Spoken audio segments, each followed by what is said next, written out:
I said no to the family vacation. My sister always leaves her twins with me. I disappeared at the airport. Next day, hundreds of messages, "You wrecked our trip." Hook. The words still scorch my memory. You ruined our vacation. But what if being branded the villain was the only way to save my family, and ultimately myself? This isn't just a story about a bad trip. It's about the agonizing moment you realize the people you love most might be holding you back, and the seismic shift that happens when you finally stand your ground. Main story. I'm Olivia, 29, and I never thought I'd be the one tearing our family apart. Our trip to Maine, a supposedly idyllic lakeside cabin getaway, became ground zero for a bitter war, all because I dared to prioritize my mother's fragile health when no one else would. My sister, Melissa, especially, couldn't see past her own desires, and her resentment felt like a physical blow. Family, I've learned, can be your greatest comfort or your deepest, most enduring wound. Growing up in our middle-class Connecticut home, the roles were cast early. Melissa, 33 now, was always the golden child. Her dazzling personality and ability to charm absolutely everyone meant my parents, Diane and Richard, gravitated to her like moths to a flame. I get it. Melissa lights up a room. She's the kind of person who makes friends at the grocery store checkout. Dad especially doted on her, always laughing at her jokes, putting her needs first. Me? I was the reliable one. While Melissa was out winning swim meets and being crowned prom queen, I was in the kitchen, helping Mom with dinner, ironing Dad's shirts, and maintaining a steady 3.8 GPA that rarely warranted much fanfare. It wasn't that my parents didn't love me, they did. But there was always this unspoken expectation. Olivia would be the steady one, the one who never caused trouble, never demanded attention. As we stumbled into adulthood, those roles calcified. Melissa floated through 3 different college majors, each transition fully funded by our parents without a single complaint. When she wanted a year to find herself in Europe after graduation, they helped with that too. Meanwhile, I worked part-time through college, earned my accounting degree, and immediately landed a respectable job in Hartford. My achievements were met with quiet nods, not celebration. The last 2 years had brought a cruel new layer to our dynamic. Mom's type 2 diabetes had worsened, demanding daily medication, vigilant blood sugar monitoring, and frequent doctor visits. Dad tried to help, but he was overwhelmed by the medical intricacies. So, the burden, the research, the medication organization, the appointments, fell to me. Melissa would call, sometimes, her concern genuine but fleeting, quickly pivoting from Mom's health to her latest dating drama or work conflict. The idea for a family vacation, a change of scenery to reset, came from Melissa during a rare family dinner 3 months ago, right when Mom was having a particularly rough patch. "Let's rent that cabin in Maine," she'd gushed, her eyes sparkling. "It's on the lake, totally peaceful. Mom could rest, Dad could fish, we could all just relax." Dad immediately nodded, enthusiastic, and Mom's face lit up in a way I hadn't seen in months. "That sounds wonderful," she'd whispered, reaching for Melissa's hand. I hesitated. Summer was brutal at my firm, and a week off meant double the work before and after. Plus, Mom's health concerns gnawed at me. Asterisk medical facilities nearby? Accessibility, asterisk, but seeing that fragile hope on Mom's face, I swallowed my anxieties. "Great, it's settled," Melissa declared, already on her phone. "I'll book it next week." Next week turned into next month, and the actual planning, as always, became my responsibility. Melissa sent links, but never followed through. Dad talked about fishing, but never researched permits. Mom was excited, but too easily tired. So I took over, lists, cabin booking, researching hospitals and pharmacies, planning menus for Mom's diet, arranging my time off work. 2 days before we were meant to leave, Melissa called in a panic. "Olivia, I totally forgot to request vacation days. Can you move the trip back a week?" My grip tightened on the phone. "Melissa, no. I've arranged everything. My time off was hard to get. Mom's doctor appointments are scheduled around this." But she whined, "But I really want to come. Can't you figure something out?" After a tense conversation, she finally conceded she'd take unpaid time off, sounding like she was making a tremendous sacrifice. A familiar, irritating guilt pricked me. even though it was entirely her fault. The night before departure, I packed methodically, including a separate, meticulously labeled bag of Mom's medications. Maps, hospital locations, pharmacies, dietary-friendly restaurants, all printed. I was exhausted, yet hopeful. Maybe this trip would finally bring us together. Maybe Dad would finally see my contributions. Maybe Melissa would step up. With those hopeful thoughts, I drifted to sleep, dreaming of serene lake views and harmonious family meals. I had no idea the reality would shatter those dreams, becoming a turning point for how I viewed my family and myself. My alarm ripped me awake at 5:30 a.m. We were supposed to leave by 8 o'clock to beat traffic on the 6-hour drive. I splashed cold water on my face, the planning fatigue already a heavy cloak. By 6:15, Mom's medication bag was double-checked, each bottle labeled, a detailed schedule in a bright red, impossible-to-miss folder. At 7 o'clock, I loaded my car and drove to my parents' house. Mom, in her comfortable travel clothes, greeted me with a hug. "Good morning, sweetheart." Up since 5, too excited to sleep. Dad was in the kitchen, engrossed in a fishing magazine, his second coffee steaming. "Morning, Olivia," he grunted. "Ready for vacation mode?" I smiled, began organizing the cooler with snacks, including sugar-free options for Mom. 7:30 passed. No Melissa. Dad checked his watch with increasing frequency. At 8:15, he finally called her. I heard her bright, unapologetic voice through the phone, just finishing packing. 30 minutes, tops. Dad sighed, but didn't argue. "All right, we'll wait. Drive safe." I bit my tongue. Melissa lived 15 minutes away. There was no driving safe excuse. I used the extra time to recheck our route, then the phone chargers, then Mom's glucose monitor. Melissa finally breezed in at 9:10, designer sunglasses perched on her head, an oversized tote slung over her shoulder. "Sorry everyone. Couldn't decide what to bring, then needed coffee." She held up a takeout cup. Dad, without a word, took her bags, immediately having to rearrange everything I'd carefully packed to accommodate her excessive luggage. Mom just smiled, indulgently, happy we were all finally together. By 9:30, we were on the road, an hour and a half behind schedule. Melissa, predictably, claimed the front passenger seat. "I get carsick in the back," she declared, leaving me with Mom. I didn't mind, it let me keep an eye on her. The drive was beautiful, suburbia giving way to rolling forests and sparkling glimpses of lakes. Dad played classic rock, and Melissa chattered animatedly about her friends and work drama. I gazed out the window, letting the miles calm me. Around noon, we stopped at a charming retro diner. I helped Mom check her blood sugar, then scanned the menu. "Grilled chicken salad, light on dressing, should be good, Mom." Melissa rolled her eyes. "God, Olivia, let Mom eat what she wants for once. We're on vacation." "It's fine," Mom interjected quickly. "The salad sounds perfect." When our food arrived, Melissa immediately complained about her burger. I asked for medium rare, and this is definitely medium well. She pouted, poking at it. She called the server over, demanding a replacement, delaying our meal another 15 minutes. Mom looked tired, a little pale. "Did you take your noon medication?" I whispered. She nodded. "Just tired from sitting." "I'll be fine." After lunch, we continued north. Melissa dozed. I kept Mom company, playing word games.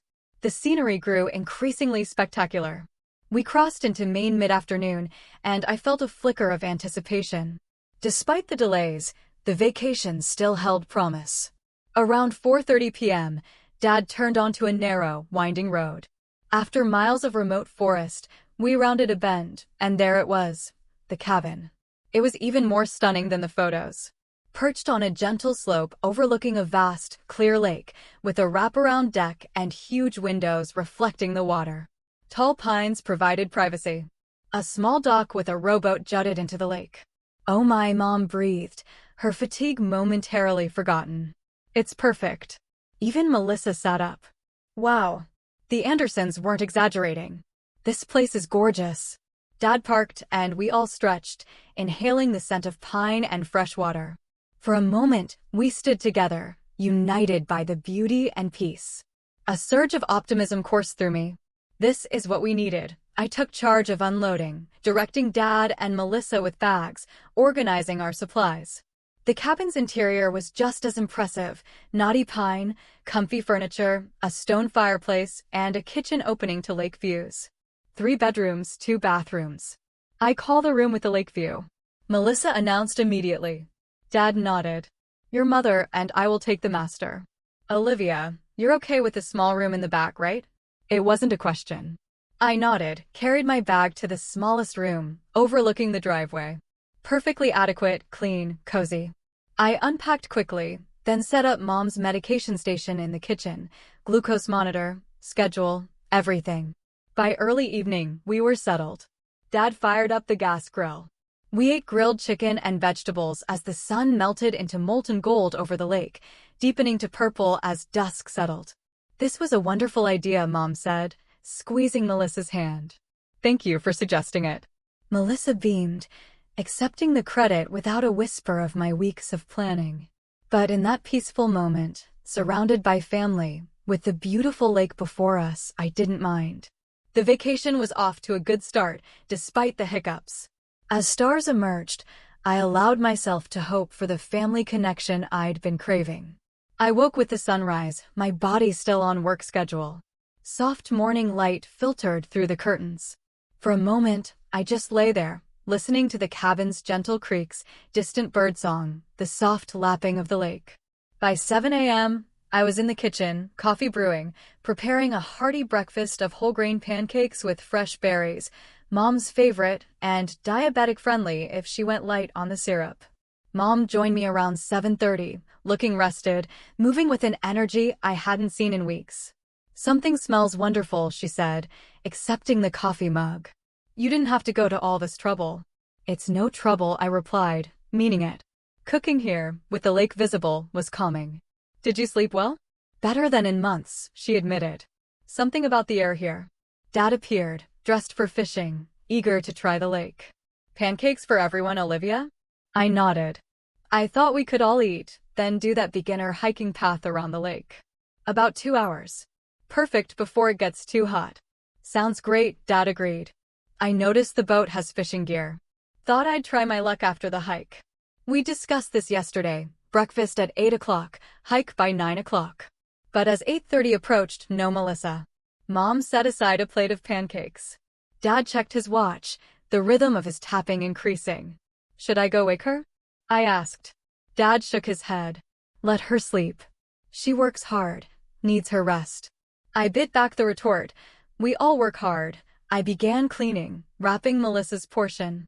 By 9:15, with no sign of Melissa, Dad's impatience showed. Maybe we should just go. She can catch up. Mom looked torn. She'll be disappointed to miss it. Let's wait a little longer. We compromised, filling water bottles, applying sunscreen, grabbing the trail map and first aid kit I'd packed. By 10 o'clock, the morning coolness was fading.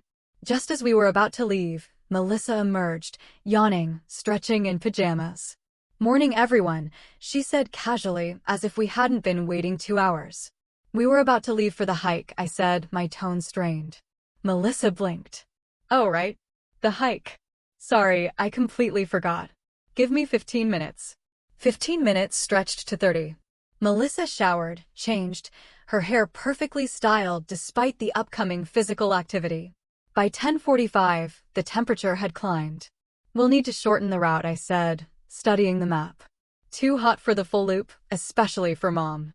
Melissa frowned. But I wanted to see the lookout point. We can try again tomorrow if we start on time, I suggested, avoiding her gaze. The abbreviated hike was still pleasant, winding through fragrant pines, opening to stunning lake views. Mom moved slowly but steadily. I stayed close, watching for fatigue.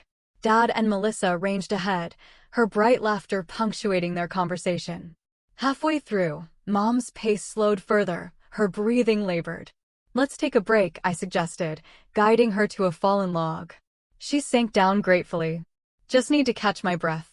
It's been a while. I handed her water, discreetly checking her. Face flushed, but not alarmingly so. How do you feel otherwise? Dizziness? Unusual fatigue? I'm fine, Olivia, she assured me, drinking eagerly. Just out of shape. Don't worry so much. Dad and Melissa doubled back. Everything okay? Dad asked. Just resting, Mom replied before I could speak. The rest of the hike was slower, with more breaks. Back at the cabin, it was past noon, genuinely hot. Mom went to lie down. I checked her blood sugar, slightly elevated, but not dangerously so. Dad went fishing. Melissa announced she was going to sunbathe. I used the time to prepare a light lunch and plan tomorrow's activities with a more realistic timeline. Around 2 p.m., we gathered for lunch on the deck. Mom looked refreshed. The morning's tension seemed to have dissipated. Dad proudly showed pictures of a small bass he'd caught and released. I thought we could try that seafood restaurant in town for dinner, I suggested. Great reviews and plenty of options for Mom. Actually, Melissa interjected, I met some people sunbathing on the dock, local guys with a boat. They recommended a different place, the Lobster Trap. Best seafood for miles. Did you check for diabetic options? I asked. Melissa rolled her eyes. Not everything has to revolve around dietary restrictions, Olivia. I'm sure they have salads or something. Dad predictably sided with Melissa. Lobster Trap sounds great. Good to get recommendations from locals. I let it go, making a mental note to check the menu online. Mom caught my eye, a small shrug that said, it's not worth arguing. After lunch, Melissa disappeared, emerging an hour later in a new outfit, makeup redone. By the way, she announced casually, I might not join you all tomorrow for the lighthouse tour.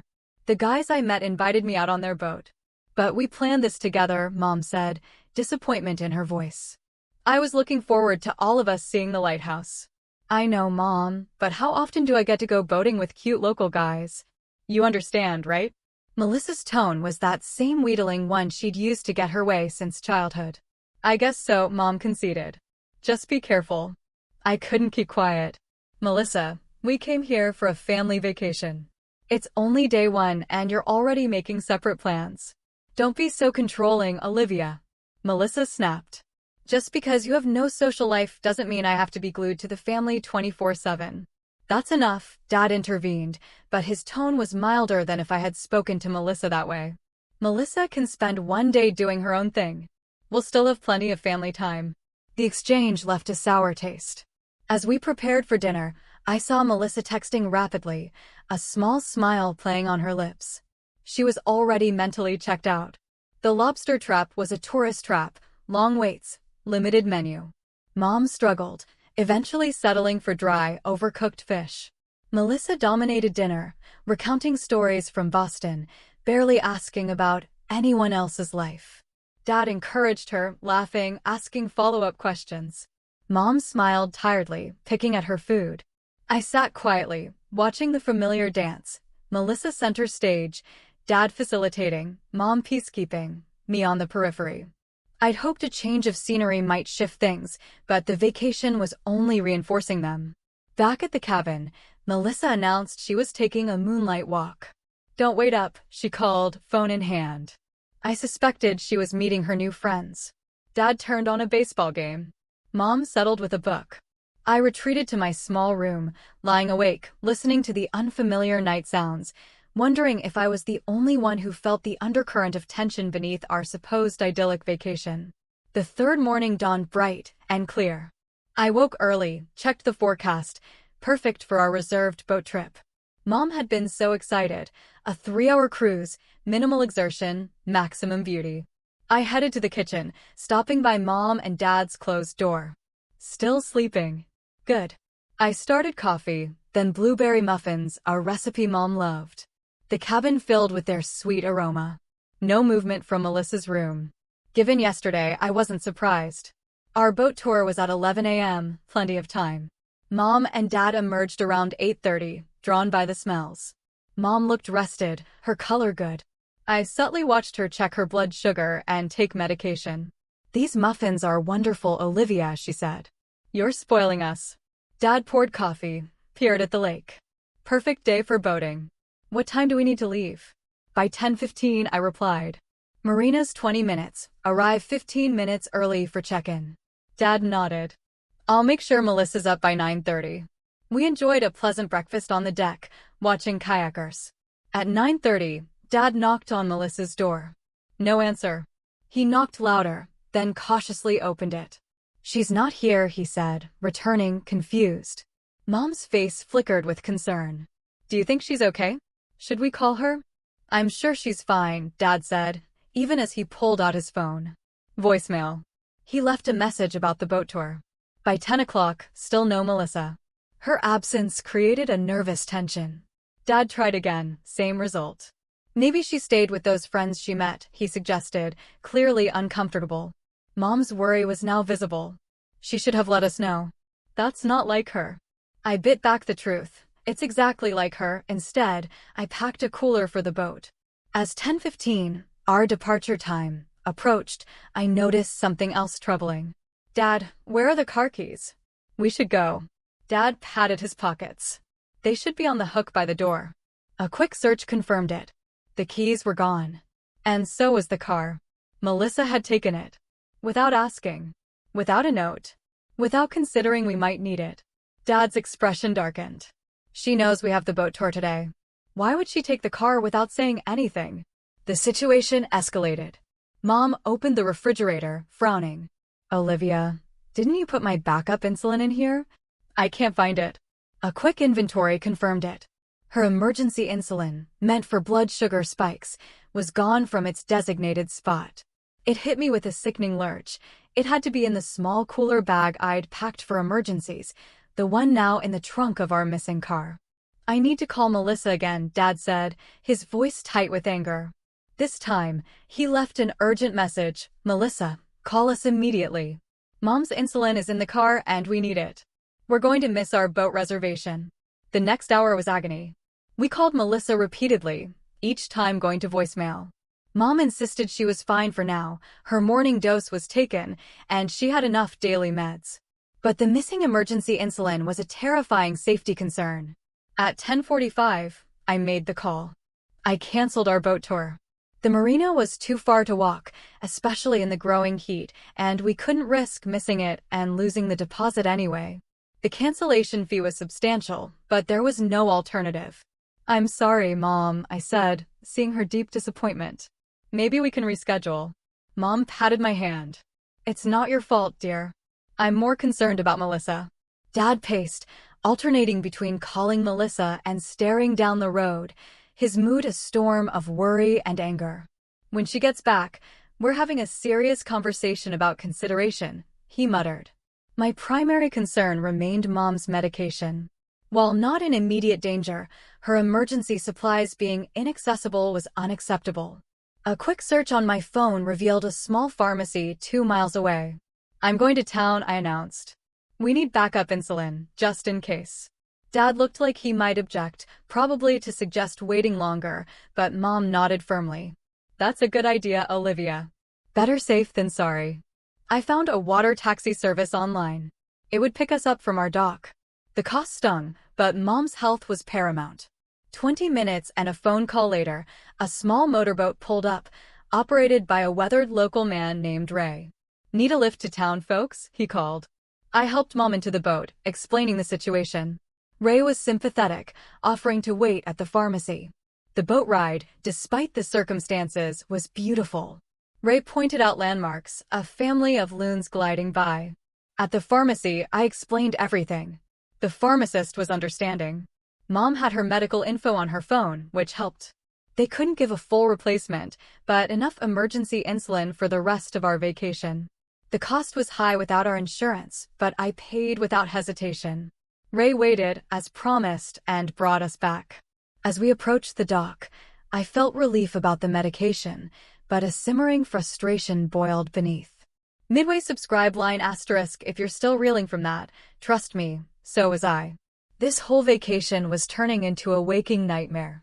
But sometimes, when things feel impossibly messy, that's when the real story begins to unfold. If you're connecting with this, hit that subscribe button. You won't want to miss what happened next, and you'll get more raw, honest stories of navigating life's messiest moments. Main story continued. We returned to the cabin around 2:30 p.m. Car still missing. No Melissa. Mom looked exhausted from the outing, so I helped her to the couch. Dad resumed his anxious pacing and phone calls. Finally, at nearly 4 p.m., we heard tires on gravel. Our car pulled up. Melissa emerged, looking relaxed, happy, wearing a new sundress I hadn't seen, carrying shopping bags. Dad met her at the door. "Where have you been?" he demanded, his voice tight with controlled anger. "We've been calling for hours." Melissa looked genuinely surprised. "My phone died. And I forgot my charger." "Did you need something? Did we need something?" I interjected, unable to contain myself. "We had a boat tour scheduled, the one we've been planning for weeks. You took the car without telling anyone, with Mom's insulin in it." Melissa's expression shifted from surprise to defensive irritation. How was I supposed to know her insulin was in the car? And I thought the boat thing was tomorrow. Even if it was tomorrow, you don't take our only vehicle without letting anyone know. Dad roared. "We were worried sick about you, and we needed the car." Mom joined us, moving slowly from the couch. "Honey, my emergency medication was in the cooler, in the trunk. We didn't know where you were or when you'd be back." For a brief moment, Melissa looked contrite. "I'm sorry about the insulin, Mom. I didn't know." Then her expression brightened. "But look what I found in town." She held up shopping bags. "The cutest boutique. I bought you a handmade scarf, Mom." The swift change of subject was classic Melissa. Deflect, distract, charm her way out of accountability. Usually it worked, especially with Dad. But this time, the issue was too serious. "Melissa," I said, my voice firm. "We had to hire a water taxi to get to town for emergency medication. We lost our deposit on the boat tour. This isn't about forgetting or your phone dying. It's about basic consideration for others, especially Mom's health." "You're overreacting as usual," Melissa snapped. "Mom is fine. Nothing happened." And I said I was sorry about the insulin, but how was I supposed to know it was in the car? "You should have asked before taking our only transportation," I insisted, "or left a note, or made sure your phone was charged. Any of those would have been the responsible thing to do." Dad stepped between us, his mediator role firmly in place. "All right, that's enough. What's done is done. Melissa, please be more thoughtful in the future. Olivia, let's move past this. We still have most of the day." I noticed he had barely chastised Melissa while demanding I drop the subject. The familiar pattern stung, especially given the seriousness. Mom, ever the peacemaker, suggested a late lunch on the deck to enjoy the afternoon. The meal was strained. Melissa chattered about her shopping and the charming local men who'd given her recommendations. She barely acknowledged the worry and inconvenience she'd caused. By dessert, she'd completely shifted the narrative, portraying herself as having done us a favor by discovering local gems. After lunch, I found Mom in her room, looking more tired than she had that morning. "Are you feeling okay?" I asked. "Just a bit run down from all the excitement," she assured me, but she was checking her blood sugar again. It was higher than ideal, likely from the day's stress.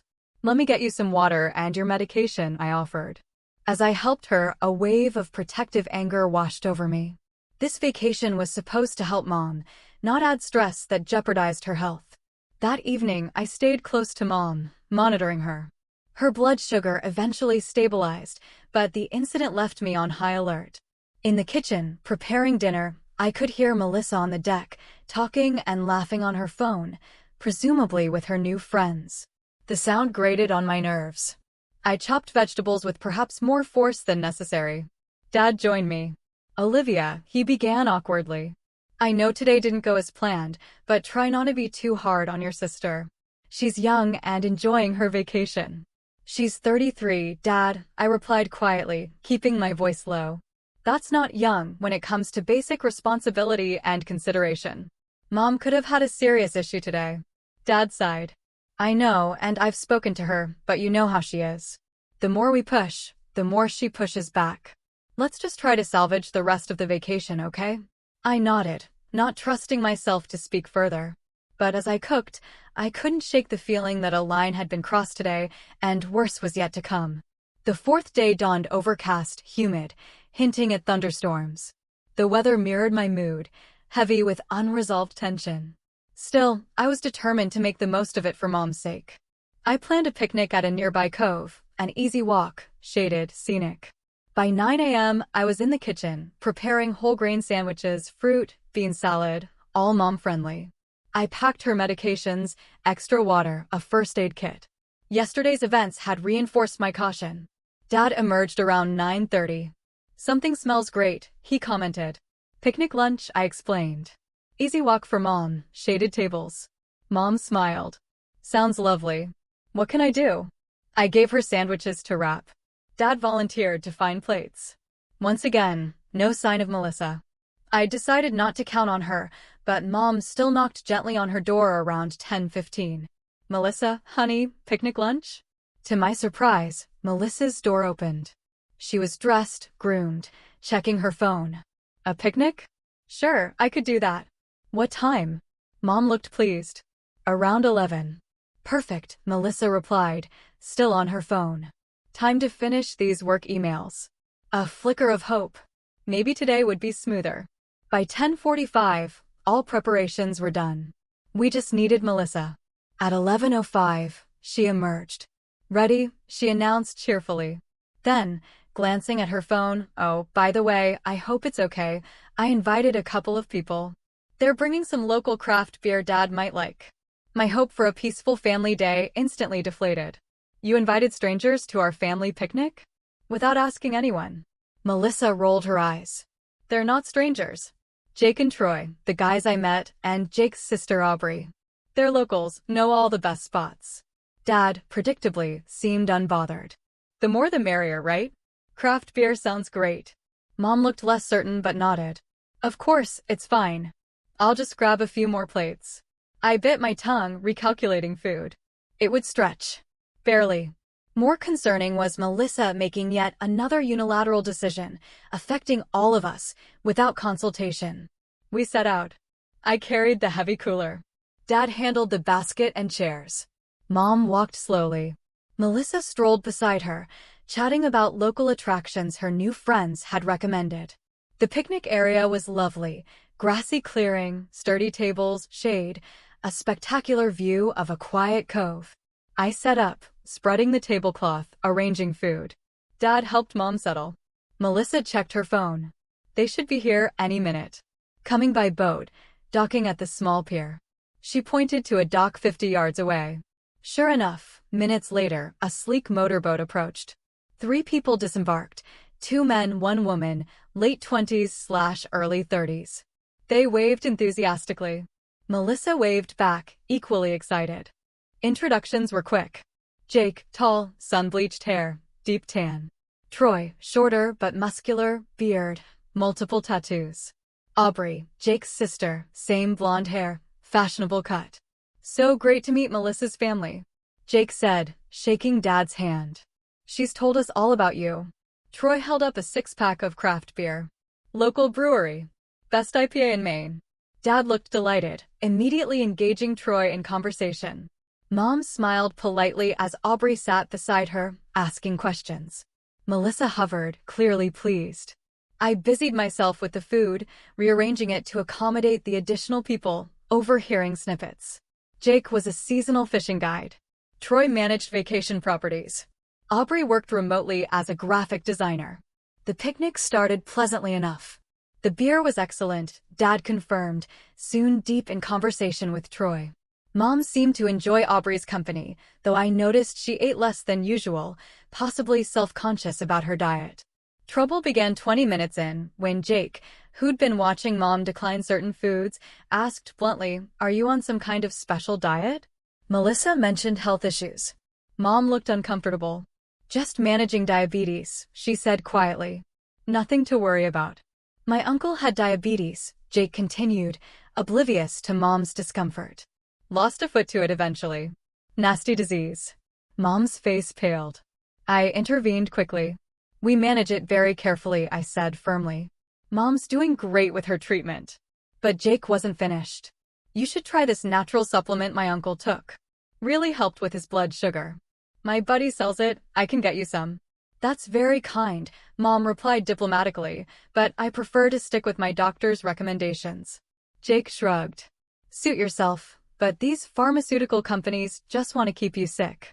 The natural stuff works better, no side effects." I felt a surge of protective anger. This stranger was giving dangerous medical advice to my mother minutes after meeting her. Before I could respond, Melissa jumped in. Jake owns a health food store, she explained, as if that qualified him for medical advice. He knows a lot about alternative treatments. The conversation shifted. Troy produced a flask of what he called homemade moonshine, pouring small amounts into plastic cups. Dad accepted one. So did Melissa and Aubrey. Mom and I politely declined. As the afternoon wore on, the dynamic grew increasingly uncomfortable. Jake, Troy, and Aubrey consumed most of the beer and moonshine, growing louder, more overbearing. Melissa matched their drinking, giggling at their jokes, seemingly forgetting about us. Tell them about that time you stole your dad's car in high school, Mel. Troy encouraged, using a nickname I'd never heard. Melissa launched into a story I'd never heard either, taking Dad's car without permission at 16, going to a party. She told it like a hilarious adventure, not dangerous, illegal behavior. Dad looked uncomfortable. I don't remember that happening, he said when she finished. Oh, you never knew. Melissa laughed. I got the car back before you woke up. Mom caught me, but she never told you. Mom frowned. Melissa, that's not. Remember how you made me promise never to do it again and we kept it our little secret? Melissa cut her off. You were always covering for me. I watched Mom's face, seeing the hurt and confusion. This story was clearly fabricated, Melissa rewriting our family history to impress these new friends. The final straw, Troy and Jake began tossing a frisbee nearby, growing reckless as the alcohol took hold. A wild throw from Troy sent the frisbee crashing onto our table, knocking over drinks, sending food to the ground. Sorry about that, Troy called, not sounding sorry at all. Neither he nor Jake made any move to help clean. As I scrambled to salvage what I could, I noticed Mom looking pale and tired. I discreetly checked her blood sugar, lower than it should be. She needed something substantial soon. Mom, are you feeling okay? I asked quietly. She nodded, but admitted, I'm a bit tired, and I should probably eat something more substantial than these snacks. I turned to the group. I think we should head back to the cabin. Mom needs to rest. Melissa frowned. We just got here. It's barely been 2 hours. Your mom's not looking great, Aubrey commented, more observant than her brother and friend. Maybe you should take her back. Jake waved dismissively. She's fine. Just give her one of those granola bars. The casual dismissal of Mom's health needs by this stranger was the absolute breaking point. I stood up, my voice firm. We're going back now. Mom needs proper food and rest. Melissa looked embarrassed. Olivia, stop being so dramatic. Mom, are you really not feeling well, or is Olivia overreacting as usual? Mom, never one to create conflict, hesitated. I am a bit tired, she admitted. But you can stay if you want, Melissa. Dad can help me back. Actually, I said, looking pointedly at the mess, I think we should all go. The picnic is pretty much ruined anyway. Melissa glared, but before she could respond, Troy jumped in. Hey, no worries. Why don't we all head back to your cabin? We can bring the boat around to your dock. Got plenty more beer on board. Alarm bells screamed in my head. The last thing Mom needed was 3 intoxicated strangers invading our cabin. That's not necessary, I said firmly. We have plans for the evening. No, we don't. Melissa contradicted. That's a great idea, Troy. You guys can come see our awesome cabin and hang out on the deck. Dad looked torn, glancing between Mom's tired face and Melissa's excited one. To my surprise, he sided with me. I think today isn't the best day for more company. Your mother needs to rest. Melissa's face flushed with anger and embarrassment. Fine, but I'm staying with my friends. I'll catch a ride with them. Melissa, you are not going to a stranger's house to crash after drinking all day, I said firmly. I'm 33 years old. You don't get to tell me what to do. Melissa shouted, loud enough for Mom to hear. Dad finally took a stand. Melissa, you're staying here tonight. Your friends need to leave. What followed was an ugly scene. Melissa argued, pleaded. Her friends gathered their things, clearly annoyed. Jake muttered about uptight family.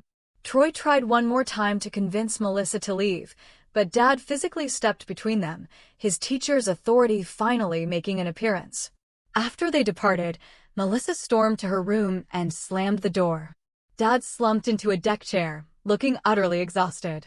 I went inside to check on Mom, finding her at the kitchen table, tears in her eyes.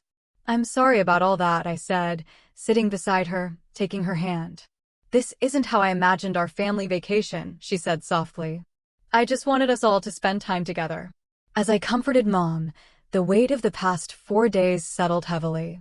The pattern was agonizingly clear. Melissa would always prioritize her desires. Dad would enable her until pushed to the absolute limit. Mom and I would accommodate, forgive, and never complain. But for the first time, I questioned if I wanted to participate in this dynamic any longer. The morning of our 5th day dawned gray and drizzly, matching the cabin's somber mood. Mom and Dad had coffee at the kitchen table, their conversation abruptly halting when I emerged. Melissa's door remained firmly closed. "Good morning," I said, pouring coffee. "How are you feeling, Mom?" "Better after a full night's rest," she replied, a small smile not quite reaching her eyes. The strain of yesterday was etched on her. Dad cleared his throat. "I was thinking we could drive to that lighthouse today. Rain should clear by noon." I nodded, appreciating his attempt to salvage something. "Sounds nice. Views are spectacular, and there's a maritime museum." The tentative peace shattered when Melissa finally emerged around 10 a.m., looking hungover but defiant. She poured coffee, leaned against the counter. "Morning," she said flatly. "What's the plan?" Dad explained the lighthouse. Melissa listened, then said, "Actually, I made other plans. Jake and Troy are picking me up at noon, taking me to this hidden beach only locals know about." The same people, asked to leave last night, were now expected back. I exchanged a glance with Dad, who looked troubled but hesitant. "Melissa," Mom began gently, "we'd really like to do something as a family today. We've barely spent any time all together." "We've been together plenty," Melissa countered. "I'm allowed to have some fun on my vacation too, you know." "Of course you are," Dad said placatingly. "But after yesterday what?" Melissa interrupted. "After Olivia was rude to my friends and embarrassed me? After you kicked them out like they were criminals instead of people just trying to show us a good time?"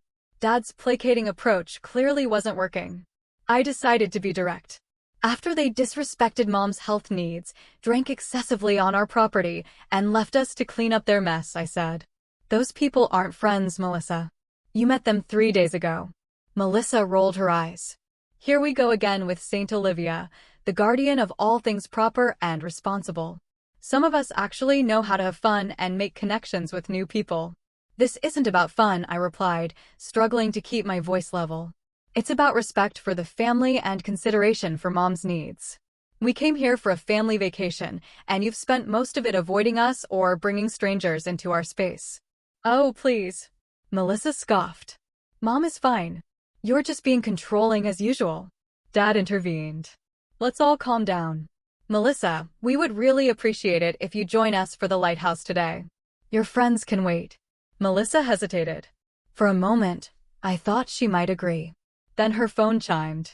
She checked it, and her expression hardened. "They're already on their way. I can't cancel now." "Yes, you can," I said. "You can text them back and explain you're spending the day with your family." "I don't want to." Melissa shot back.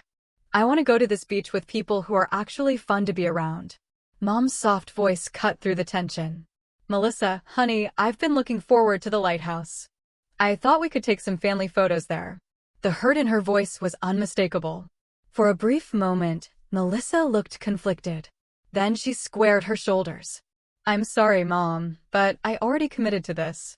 They're bringing a picnic and everything. I'll do the lighthouse thing with you another day." "There won't be another day," I pointed out. "We're leaving in 2 days, and tomorrow is supposed to be stormy." "Well, that's not my fault, is it?" Melissa retorted. "Maybe you should have planned better." The sheer unfairness of that statement, after I had done all the planning, was the final, devastating blow. Years of built-up resentment, frustration, and invisible labor broke through my usual restraint. "I did plan," I said, my voice rising despite my efforts. "I planned this entire vacation while you did nothing. I researched activities for Mom's health, packed her medications, monitored her condition, made reservations, scheduled tours. I even packed special foods." Melissa looked taken aback, but quickly recovered. "Nobody asked you to do all that. You just like controlling everything." "No," I countered, years of unspoken thoughts finally finding voice. I do it because someone has to be responsible. And it's never going to be you, is it? Not when you were 16 and dad had to pick you up drunk from parties. Not when you were 22 and mom and dad had to pay off your credit card debt. And not now at 33, when you can't even be bothered to show up on time for family activities. Olivia. Dad warned, but I was beyond stopping. Do you have any idea what mom's been through this year with her health? Do you know how scared she was when she was hospitalized in March? Of course you don't, because you sent flowers instead of visiting, then called for 5 minutes before you had to rush to a party. Melissa's face flushed. That's not fair. I live in Boston. I can't just drop everything every time mom has a health issue. I live an hour further away than you do. I pointed out. But I managed to be there. I always manage to be there because that's what family does. So I'm not family now? Melissa's voice had taken on a dangerous edge. You're family when it's convenient for you, I replied. When you need money, or a place to stay, or someone to listen to your latest drama. But when the family needs you, when mom needs you, you're nowhere to be found. Melissa turned to her parents, tears welling in her eyes, tears I recognized as her go-to tactic when confronted with uncomfortable truths. Are you going to let her talk to me like this? Dad looked deeply uncomfortable. Olivia, that's enough. Your sister, no, it's not enough. I interrupted, something I rarely did with my father. For years, we've all tiptoed around Melissa's feelings while ignoring everyone else's. We make excuses for her selfishness, we clean up her messes, we rearrange our lives to accommodate her whims. And what has it gotten us? A family vacation where mom's health is jeopardized, dad's stressed, and I'm treated like a servant, expected to cook and clean for Melissa's random friends. Mom's quiet voice broke through my tirade. Olivia, please. I'm sorry, Mom, but it needs to be said, I continued, gentler now. I love all of you, but this dynamic isn't healthy for anyone. Melissa needs to hear that her actions affect others, especially you. Melissa's tears had turned to rage. You think you're so perfect, don't you? The responsible daughter, the good one. Well, guess what? Everyone is sick of your controlling, judgmental attitude. You don't get to dictate how I live my life or spend my vacation. No, I don't, I agreed. But when your choices directly impact mom's health and well-being, that's where I draw the line. Mom is fine, Melissa shouted. Stop using her health as an excuse to control everything. At that, Mom herself stood up. I am not fine, she said with unusual firmness. I haven't been fine for months. My blood sugar has been all over the place. I'm constantly tired, and I worry about every single food I put in my mouth. This vacation was supposed to be a chance for me to relax and enjoy my family. Instead, I've been stressed and anxious since we arrived. Melissa stared at Mom, momentarily speechless. Dad placed a hand on Mom's shoulder, but she gently shrugged it off. Diane, he began, using her name in that special, serious way. No, Richard, Mom said. I need to say this. I love both my daughters equally. But Olivia is right about one thing. This vacation has become all about managing Melissa's needs and moods rather than enjoying our time together. Melissa's face crumpled. So, you're taking her side? After everything I've done to make this vacation fun, what exactly have you done? I asked, incredulously. Name one thing you've contributed to this vacation besides stress and drama. I've found this place. Melissa shot back. This was my idea. Finding a cabin online and then doing absolutely nothing to make it happen doesn't count as a contribution. I retorted. Dad paid for it. I booked it, researched activities, packed supplies. You ruined it is what you did. Melissa shouted. You've turned what should have been a fun family vacation into a military operation with your schedules and rules and judgment. You've made everyone miserable with your controlling behavior. Dad finally found his voice. Melissa, that's enough. Olivia has done nothing but try to make this vacation pleasant for everyone, especially your mother. If anyone has ruined things, it's he cut himself off, but the implication was clear. Melissa gasped, genuinely shocked to hear her father come so close to blaming her. I can't believe this, she said, her voice suddenly small. My entire family is turned against me. No one is turned against you, I said wearily. We just want you to grow up and think about someone besides yourself for once. The sound of a boat motor approaching our dock broke the tense silence. Melissa's phone chimed. That's Jake and Troy, she said, her voice cold. I'm going with them. Don't wait up. Melissa, please. Mom called as she headed for the door. Stay and talk this through. There's nothing to talk about, Melissa replied without turning. Olivia has made her feelings clear, and apparently, you all agree with her. I know when I'm not wanted.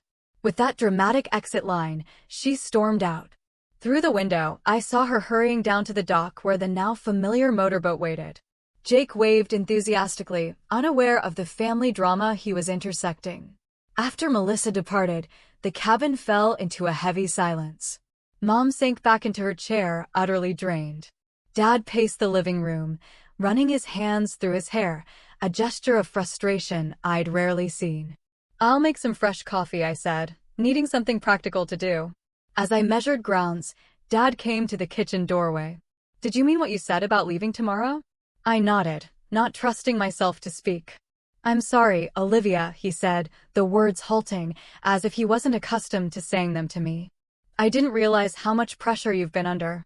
It's not just this vacation, I replied, eyes on the coffee maker. It's been our family dynamic for as long as I can remember. I just reached my breaking point. Mom joined us, her eyes red-rimmed, but dry. I should have seen it, she said softly. I've leaned on you so much, especially since my diagnosis. It wasn't fair. I don't mind helping, Mom, I assured her.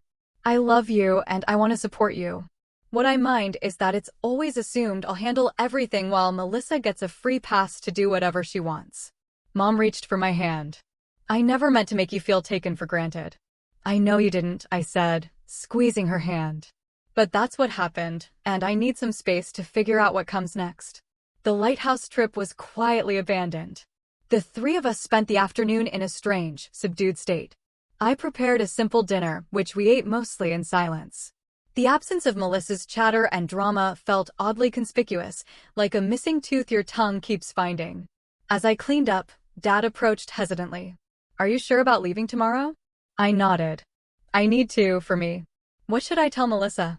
The question irritated me, still worried about Melissa's feelings, even now.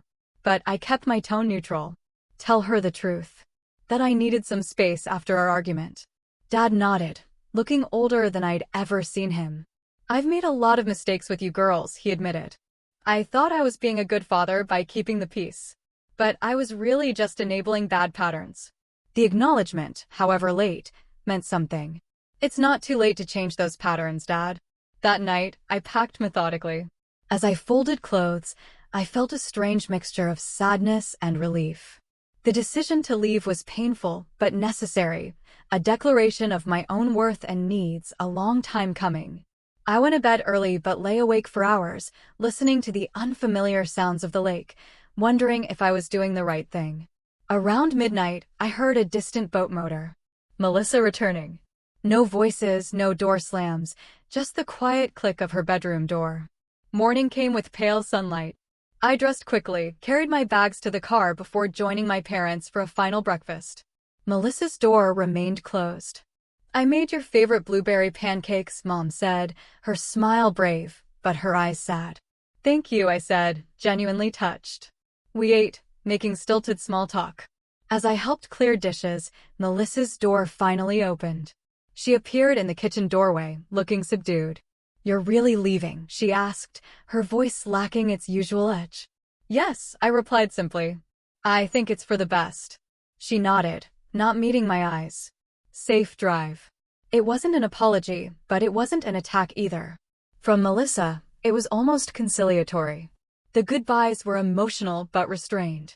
Mom hugged me tightly, whispering, "Call me when you arrive safely." Dad's embrace was awkward but heartfelt. Melissa hung back, offering only a stiff nod. As I drove away from the cabin, watching it recede in my rearview mirror, I felt a strange sense of both loss and liberation. For the first time in my adult life, I had chosen my own needs over family expectations. The road ahead was uncertain, but it was mine to travel on my own terms. The small inn I found 30 miles from the cabin was nothing special. A standard roadside establishment, clean rooms, a view of pine trees. But it offered something I desperately needed, space to think. After checking in, I sat on the edge of the bed and let the emotions I'd been controlling wash over me. Tears came hot and fast, a release of tension and grief for the vacation that should have been, for the relationship with my sister I'd never truly had, for the years of feeling invisible despite always being needed. When the waves subsided, I showered, ordered pizza, and spent the evening watching mindless television. The simplicity was healing in its own way. No schedule, no one's needs to anticipate, no tension to navigate. I called Mom, as promised, to let her know I'd arrived safely. The conversation was brief but gentle. Both of us carefully avoided mention of Melissa or the argument. "Get some rest," Mom said before hanging up. "You deserve it." The next day, I slept later than I had in years, waking naturally at 9:30 a.m. After a leisurely breakfast, I caught up on work emails from my room. Not a vacation activity, but productive, normal in a way the cabin hadn't been. In the afternoon, I drove to a nearby state park and hiked alone, setting my own pace. The solitude was refreshing, not lonely. As I stood on a small overlook, watching a hawk circle lazily, I realized how rarely I experience this kind of unstructured freedom, the ability to go where I wanted, when I wanted, answering only to myself. That evening, my phone rang. Mom's number. I answered, a reflexive spike of worry cutting through my newfound peace. "Is everything okay?" I asked. "Yes and no," Mom replied, her voice strained. "I had a bit of a blood sugar issue this afternoon. Nothing too serious, but I was pretty shaky for a while." Concern flooded me. "What happened? Did you take your medication? Where was Dad? Is there a doctor nearby?" "Olivia, breathe," Mom said gently. "I'm fine now." My blood sugar dropped suddenly. Probably from the stress of everything, to be honest. "Your father helped me get some juice and crackers, and I stabilized. I wanted to hear your voice." The admission touched me deeply. "I'm glad you called. How are things otherwise?" Mom sighed. "Quiet. Your father took the boat out fishing. Melissa has been gone most of the day with those friends of hers." My jaw tightened. "Even after what happened?" "After your health scare." "She doesn't know about it," Mom admitted. "She left before it happened, and we haven't seen her since." The old anger flared, but I tamped it down. "Mom, maybe you should come join me at this inn. It's not fancy, but it's comfortable and I could take care of you properly." There was a pause. "That's very sweet," Mom said. "But I think I need to stay and see this through with your sister. Running away won't solve the underlying issues." Her words, though not intended as such, felt like a gentle rebuke of my own decision to leave. "I didn't run away," I said, more defensively than I intended. "I removed myself from a toxic situation." "Of course you did, honey," Mom said quickly. "And you were right to do it. I didn't mean to imply otherwise." We talked longer, Mom filling me in on Dad's fishing success and the loons they'd spotted. By the time we hung up, I felt both better for having talked to her and unsettled by the news of her health episode.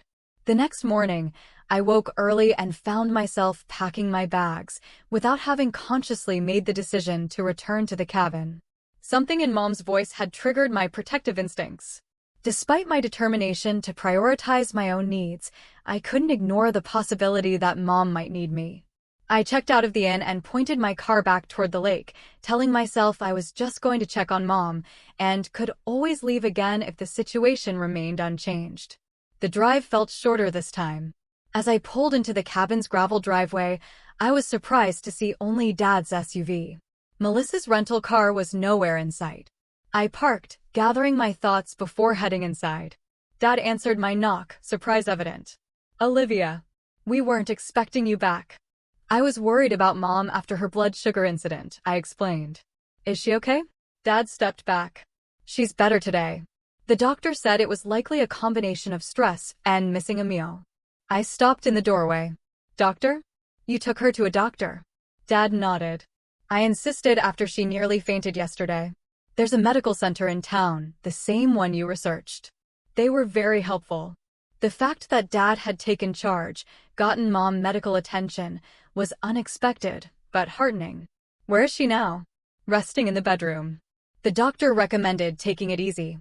Dad hesitated, then added, "She'll be happy to see you." I carried my bag inside and went directly to the master bedroom. Mom was propped up against pillows reading. Her face brightened when she saw me. Olivia, what a wonderful surprise. I sat on the edge of the bed and took her hand. I was worried after our call yesterday. How are you feeling? Much better, she assured me. Your father has been very attentive, and the doctor was wonderful. She adjusted my medication slightly, which seems to be helping. I glanced around. Where's Melissa? Mom's expression clouded slightly. She didn't come home last night. She texted your father this morning to say she was staying with her friend Aubrey. The information didn't surprise me, but it still stung to know Melissa had essentially abandoned the family in a health crisis. Has she asked about you at all? Mom shook her head. I don't think your father told her I wasn't feeling well. He didn't want to worry her or give her the opportunity to demonstrate whether she would care enough to come back, I thought. Instead, I asked, have you eaten lunch yet? I can make you something. Your father brought me soup a little while ago, Mom said, then added with a small smile, it was from a can, but he heated it perfectly. The image of my father, who rarely ventured into cooking, carefully preparing canned soup for Mom, brought an unexpected lump to my throat. Perhaps my departure had forced some necessary changes. I spent the afternoon keeping Mom company, catching her up on my brief solo adventure, listening to her stories about Dad's fishing exploits. She seemed genuinely more relaxed than she had been, despite her recent health scare. I had a good talk with your father after you left, she confided when Dad stepped out for ice. I told him some hard truths about how I felt enabling Melissa all these years. It wasn't an easy conversation, but it was necessary. How did he take it? I asked, genuinely curious. Better than I expected, Mom admitted. I think seeing you stand up for yourself shocked him into reconsidering some things. He admitted he's been unfair to you and far too permissive with Melissa. The acknowledgement was validating, even secondhand. Do you think anything will actually change?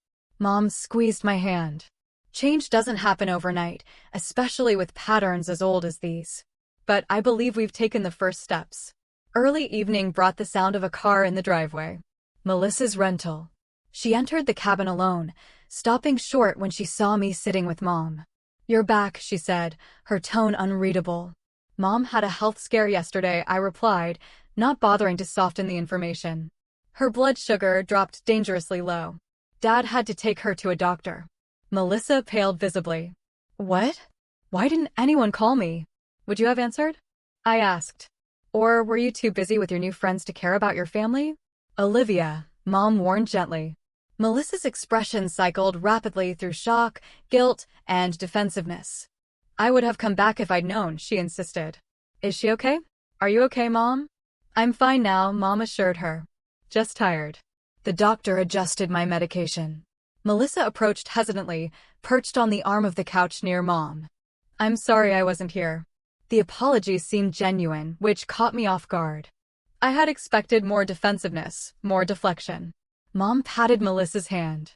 You're here now. Dad returned with ice and groceries, pausing briefly when he saw Melissa, but offering a neutral greeting. The four of us existed in an awkward truce for the remainder of the evening.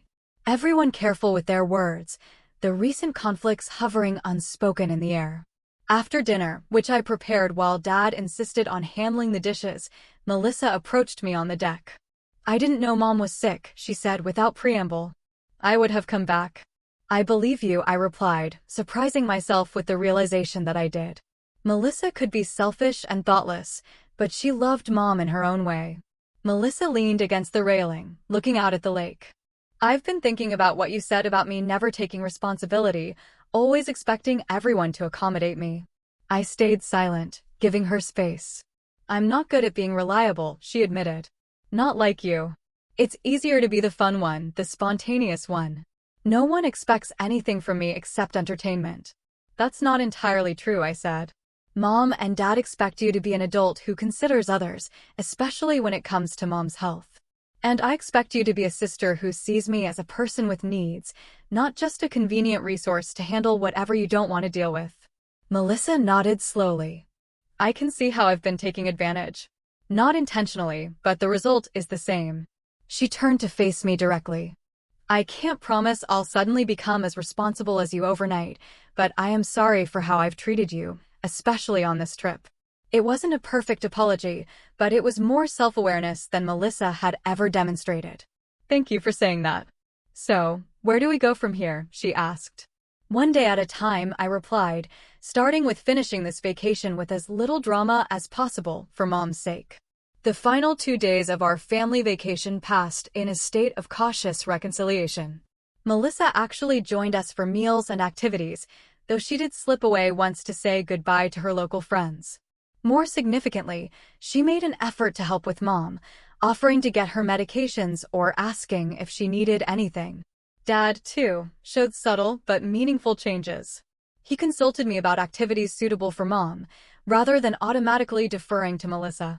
He stepped up with practical tasks without being asked. And most importantly, he began to hold Melissa accountable, giving her a pointed look when she was late for breakfast on our final day. On the morning of our departure, as we packed the cars, Mom pulled me aside. "Thank you," she said simply. "For what?" "For having the courage to speak your truth, even when it was painful. Sometimes a family needs a disruption to see the patterns they're trapped in." I hugged her tightly. "I'm sorry I left you." "Don't be," she insisted. That act of self-respect did more to change things than years of silent accommodation ever could. The drive home was split. Dad and Mom in the SUV, Melissa and I in her rental. This arrangement, suggested by Dad, forced Melissa and me to spend hours in close quarters, navigating conversation without the buffer of our parents. It was awkward at first, but gradually we found our way to more honest communication. Melissa admitted feeling jealous of my closeness with Mom. I confessed to resenting her freedom and the way she seemed exempt from responsibilities. "I've always admired how together you are," Melissa said at one point, surprising me. "You make adulting look effortless." I laughed. "Trust me, it's not. I'm constantly worried I'm doing it wrong." "You worried about doing something wrong?" she teased back. I thought that was my department. The shared laughter felt like the beginning of something new. Not a complete resolution, but a crack in the wall that had grown between us. Ending. Back home, the changes that began at the lake continued to unfold. 3 months after our eventful vacation, we gathered for family dinner. Mom's health had stabilized, she looked better. But the most remarkable change was in our family dynamic. Dad consulted me about important decisions. Mom was more forthright about her needs. And Melissa, while still Melissa in many ways, made visible efforts to be more considerate, calling Mom regularly, even remembering Dad's birthday without a reminder. As for me, I discovered that speaking up for myself didn't cause the family to fall apart, as I had feared. If anything, it strengthened us, replacing unhealthy patterns with honest communication. I began setting clearer boundaries around my time and energy, and to my surprise, my family largely respected them. The vacation I thought had been ruined turned out to be transformative in ways I never expected. By standing up for myself, even when it meant being cast as the villain temporarily, I had initiated necessary changes that benefited everyone. The pain and conflict had been worth it for the healthier family dynamic that emerged. I learned that sometimes, the most loving thing you can do for your family is to love yourself enough to demand respect. That setting boundaries isn't selfish, it's essential for authentic relationships. And most importantly, that it's never too late to change family patterns that no longer serve anyone well.